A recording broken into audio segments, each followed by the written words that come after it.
The CCJ upholds a constitutional amendment in Guyana that imposed presidential term limits. And in sport, Windies poised for victory in the final test against Sri Lanka. I'm Ricardo Roberts, and this is Caribbean in 10 for Tuesday, June 26. I'll be back with the details in just a moment.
The Caribbean Court of Justice, the CCJ, has ruled that a constitutional amendment that barred a president in Guyana from serving more than 2 terms in office is valid. It means that if former President Bara Jagdeo wants to run again, he would not be able to. In the ruling handed down earlier today, the court said the amendment, which was passed unanimously by the National Assembly during Jagdeo's administration, did not emerge from the desire of any political party to manipulate the requirements to run for the office of president. It said the Constitution was amended after extensive national consultation and therefore represented a sincere attempt to enhance democracy in Guyana. Now, the challenge to the amendment that also set qualifications for presidential candidates was made by a private citizen, Cedric Richardson, on the basis that he should have the right to choose whomever or whosoever he wanted to be president. He said the amendment disqualified Jagdeo, who had previously served 2 terms as president, from running for office in upcoming elections. The High Court and a majority of the Court of Appeal agreed with him, but the CCJ has overturned that ruling. Staying in Guyana, Minister of Citizenship Winston Felix has dismissed the opposition's insinuation that 20,000 foreign nationals, mainly Haitians and Cubans, are being granted citizenship to vote in the 2020 general elections. He described the allegation made by Opposition Chief Whip Gail Teixeira as utter nonsense. The Tobago House of Assembly has requested a bigger budget to run the affairs of Trinidad's sister isle. Elizabeth Williams of TV6 News reports on the 2019 budget presented by Finance Secretary Joel Jack under the theme Re-engineering for Growth and Expansion, which stands at 4.7 billion TT dollars. This represents an increase of $40.7 million from last year's request. The recurrent estimates by division for fiscal 2019, with the biggest pie of $756.3 million going to the Division of Health. Some of the highlights in the recurrent expenditure for fiscal 2019 are: the Tobago Regional Health Authority, $510.1 million. The Tobago Tourism Authority, $141.4 million. School Feeding Program, $50 million. Information Technology Center, $15.5 million. The Tobago Hospitality Institute, $15 million. Assistance to Small Properties, $8.6 million. Jack said the THA continues to join forces with the central government regarding the construction of a Sandals and Beaches resort. This project also has the potential to change the socioeconomic landscape of Tobago. For instance, the presence of a Sandals resort on the island would notably enhance the marketability of Tobago as a premier destination.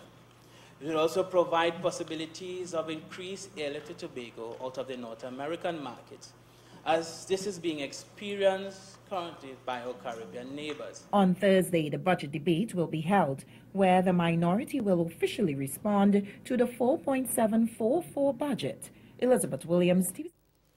Stay with us. Your Midday Sport is next. Violence in schools, media hype or reality?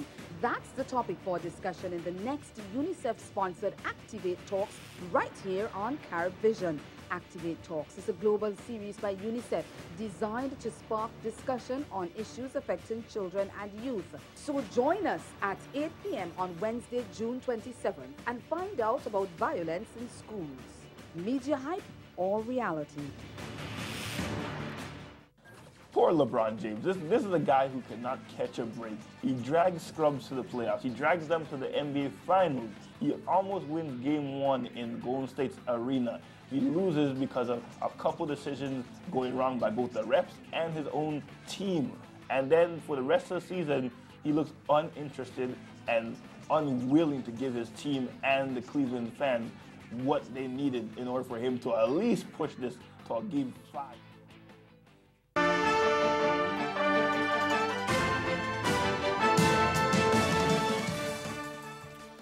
West Indies captain Jason Holder produced a sterling performance with the ball to haul his side off the canvas and put them in a strong position to snatch victory on a dramatic third day of the historic day-night final test on Monday when 20 wickets tumbled.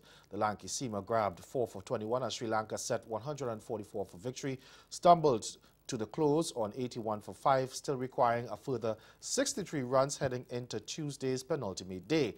Kusal Mendes dropped on 15 off Holder by Shea Hope.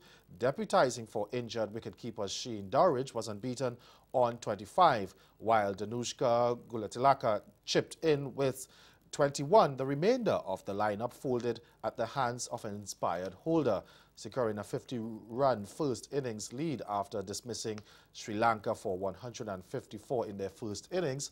West Indies squandered any advantage they possessed when they crashed for 93 all out in their second innings, their lowest ever total at the storied Kensington Oval and the 8th lowest in Tests. But with the host needing something special, Holder put on the odds back into their favor with a sensational spell to follow up his first innings at 4 for 19.